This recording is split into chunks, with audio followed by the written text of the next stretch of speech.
नमस्कार दोस्तों, स्वागत है आपका आज के इस वीडियो में। और आज भाई मैं आपके लिए लेके आया हूँ मारुति स्विफ्ट का बेस वेरिएंट। इसके बारे में बात करेंगे भाई। बेस वेरिएंट के अंदर क्या कुछ फीचर मिलते हैं। जीएसटी कम होने से पहले इसके एक्स शोरूम कीमत की बात करूँ तो भाई वो था 6,49,000 रुपए, 6.5 लाख रुपए एक्स शोरूम था। लेकिन आज के टाइम पे ये आपको 6 लाख रुपए के आसपास ऑन रोड पड़ेगी। तो भाई 70,000 रुपए का डिस्काउंट दे रही है कंपनी इसके ऊपर। आप उसको डिस्काउंट बोल लो या फिर वो एक्स शोरूम प्राइस ही इसका कम हो गया, वो आप कुछ भी बोल सकते हैं। तो भाई 70,000 तो हो गया कंपनी की तरफ से। बाकी शोरूम के ऊपर आप जाओगे, बातचीत करोगे तो आपको 10, 20, 30,000 रुपए का डिस्काउंट वहां पे अलग से मिल जाएगा। तो लगभग ये लगा लो आप 80, 90,000 लाख रुपए का आपको बेनिफिट मिलेगा स्विफ्ट के बेस वेरिएंट के ऊपर। अगर भाई इससे ऊपर वाला वेरिएंट को लोगे, VXI ऑप्शनल या फिर ZXI वगैरह जो भी वेरिएंट आते हैं इसके अंदर, और भी ज्यादा आपको उसमें कीमत कम देनी पड़ेगी पहले के मुकाबले में। इसका एक शोरूम प्राइस अब बताऊं आपको, जो नया निकल के आया है वो है 5,78,900 रुपए। लगभग 6 या 6,20 के आसपास ये आपको ऑन रोड पड़ेगी। तो भाई बहुत बढ़िया मौका है। 6 लाख रुपए में स्विफ्ट आपको मिल जाएगी। बाकी इसके फीचर्स वगैरह की बात करूं तो बेस वेरिएंट के अंदर क्या कुछ मिलेगा, यहाँ पे आपको पूरे ब्लैक कलर का ये इसका डैशबोर्ड मिल जाएगा। म्यूजिक सिस्टम नहीं है, म्यूजिक सिस्टम लगाने के लिए अलग से जगह दी गई है। 10 इंच का, 9 इंच का, 8 इंच का, जो भी आपको अच्छा लगे वो डिस्प्ले आप यहाँ पे इसमें लगवा सकते हैं। एसी वेंट ये भी पूरे ब्लैक कलर में यहाँ पे मिल जाएंगे। नीचे यहाँ पे भी ये ब्लैक कलर की ही एक पतली सी ये पट्टी दी गई है। इस पे हल्का हल्का सा ये डिजाइन है, सामने से दिखेगा, शायद कैमरे में आपको इतना क्लियर दिखाई नहीं दे रहा हो। यहाँ पे अलग से ये डिजाइन इसके ऊपर दिया गया है और यहाँ पे भी थोड़ा अलग से डिजाइन में ये पतली सी एक पट्टी दी गई है। ऊपर यहाँ पे आपको IRVM मिलेगा। ये डिमिंग नहीं है, हाथ से इसको एडजस्ट करना पड़ेगा। लाइट मिल जाएगी येलो कलर की। यहाँ पे माइक दिया गया है। यहाँ पे वैनिटी मिरर नहीं है।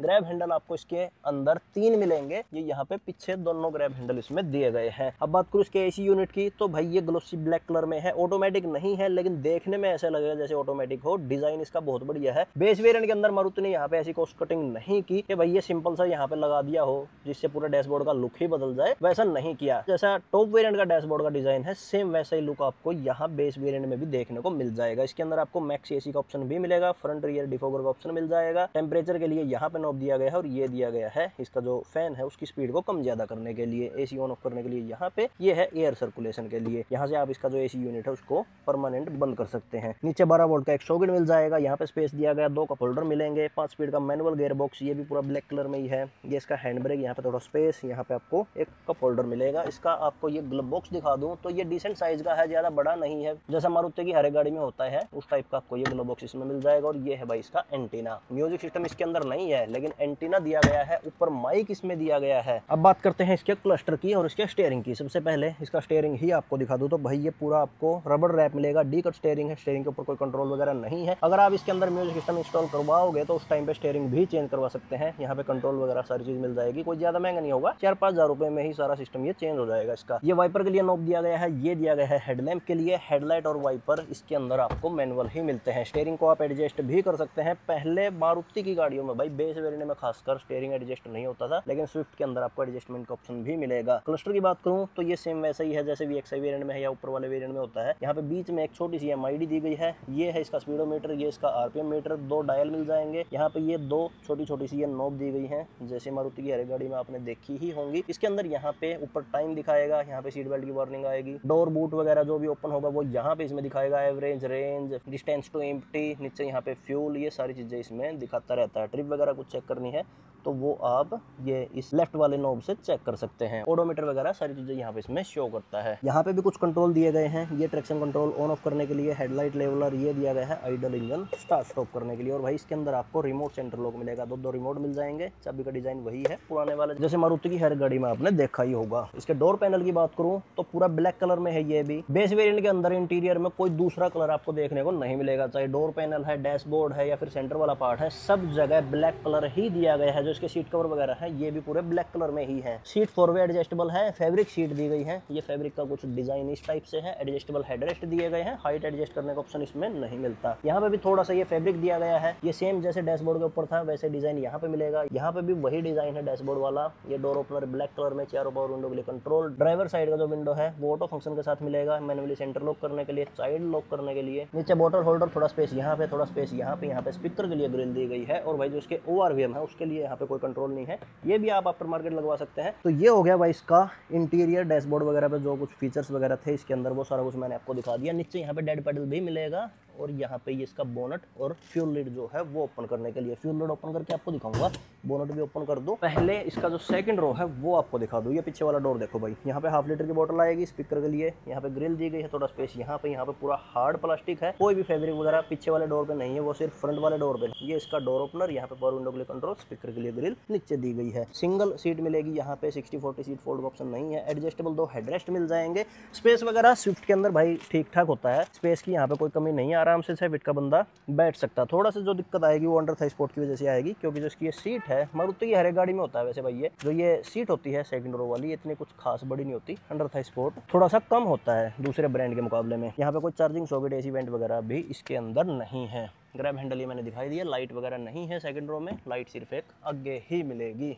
यहाँ पे कोई आर्मरेस्ट वगैरह भी नहीं दिया गया। 3 सीट बेल्ट मिल जाएंगी, आइसोफिक्स सीट के लिए हुक भी इसके अंदर दिए गए हैं। अब बात करते हैं इसके साइड प्रोफाइल की। तो भाई यहाँ पे जो इसके ये डोर हैंडल है ये विदाउट पेंट मिलेंगे। ORVM ये भी विदाउट पेंट है, हाथ से ही ऐसे फोल्ड करने पड़ेंगे और हाथ से ही ये ऐसे एडजस्ट करने पड़ेंगे। बेस वेरिएंट के अंदर अंदर से एडजस्ट करने वाला कोई भी सिस्टम नहीं है। फेंडर के ऊपर यहाँ पे इंडिकेटर दिया गया है। इसका टायर की बात करूँ तो 14 इंच के हैं, 165 80 14 टायर का प्रोफाइल है। सिल्वर कलर के ये रिम इसके अंदर आपको मिलेंगे। छत के ऊपर कोई रूफ रेल वगैरह नहीं है। एंटीना ये सिंपल मैंने आपको बता दिया मिल जाता है। रियर प्रोफाइल की बात करूं तो यहाँ पे आपको डिफॉगर मिलेगा, स्विफ्ट की यहाँ पे बैजिंग मिलेगी, यहाँ पे सुजुकी का लोगो, मैग्नेटिक बटन दिया गया है बूट ओपन करने के लिए। पार्सल ट्रे नहीं है। नीचे यहाँ पे टायर मिलेगा 14 इंच का, इसका भी सेम वही साइज है 165 80 14 जो इसके अंदर चारों टायर दिए गए हैं। 5वां टायर भी आपको फुल साइज का ही मिलेगा।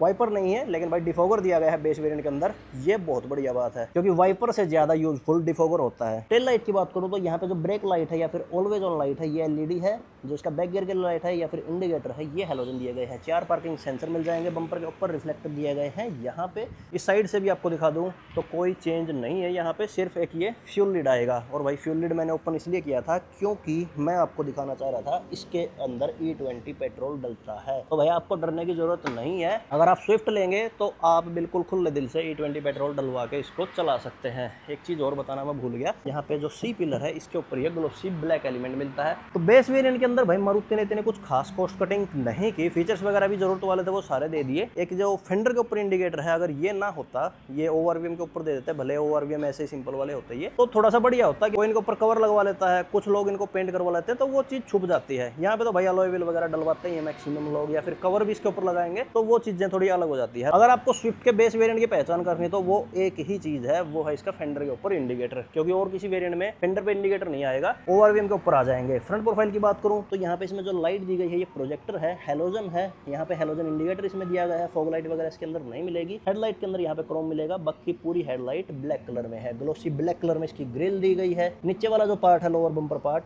ये आपको रफ ब्लैक प्लास्टिक का मिलेगा, सुजुकी का लोगो यहाँ पे आ गया। अब बात करते हैं इसके इंजन की। तो भाई ये देखो, अब नए वाली जो स्विफ्ट आई थी इसके अंदर कंपनी ने थोड़ा सा चेंज किया था, इसका इंजन बदल गया। यहाँ पे आपको अब 3 सिलेंडर इंजन मिलेगा, पहले 4 सिलेंडर होता था। लेकिन माइलेज वगैरह भाई इसके अंदर भी आपको बढ़िया मिलेगी, आराम से 25-26 का माइलेज ये निकाल देती है। अगर ज्यादा हार्ड एक्सीलेट करोगे तो भाई हो सकता है 20-21 या फिर 20 से भी नीचे निकाल ले, वैसे नॉर्मली ये 25 का माइलेज आराम से निकाल देती है पेट्रोल के अंदर। CNG में लोगे तो भाई CNG में तो 30+ आराम से जाएगी। बाकी 3 सिलेंडर इंजन होने के बाद भी गाड़ी के अंदर इतना कुछ खास वाइब्रेशन वगैरह या फिर इंजन नॉइस वगैरह आपको इसमें नहीं मिलते। कीमत मैंने आपको स्टार्टिंग में इसकी बताई दी, इंजन वगैरह मैंने आपको इसका दिखा दिया, फीचर्स भी मैंने सारा कुछ आपको इसके दिखा दिए। तो भाई बेस वेरिएंट लेने का बहुत बढ़िया मौका है अगर किसी को स्विफ्ट लेनी है और बजट भी कम है। 6 लाख के आसपास आप कोई दूसरी छोटी गाड़ी लेने की सोच रहे थे जैसे इनकी आती थी, पहले 6 लाख में भाई आल्टो मिलती थी, लेकिन आज के टाइम पे आपको स्विफ्ट मिल जाएगी 6 लाख रुपए के अंदर। तो छोटी गाड़ी क्यों लेनी भाई। अगर मैं ऑल्टो एस्प्रेसो वगैरह की बात करूँ तो वो तो आपको 5 लाख से नीचे मिल जाएंगी, लगभग 4.5-4 के आसपास मिलना स्टार्ट हो जाएंगी वो अब आपको। तो अगर किसी का बजट और भी ज्यादा कम है, 4 लाख के आसपास है,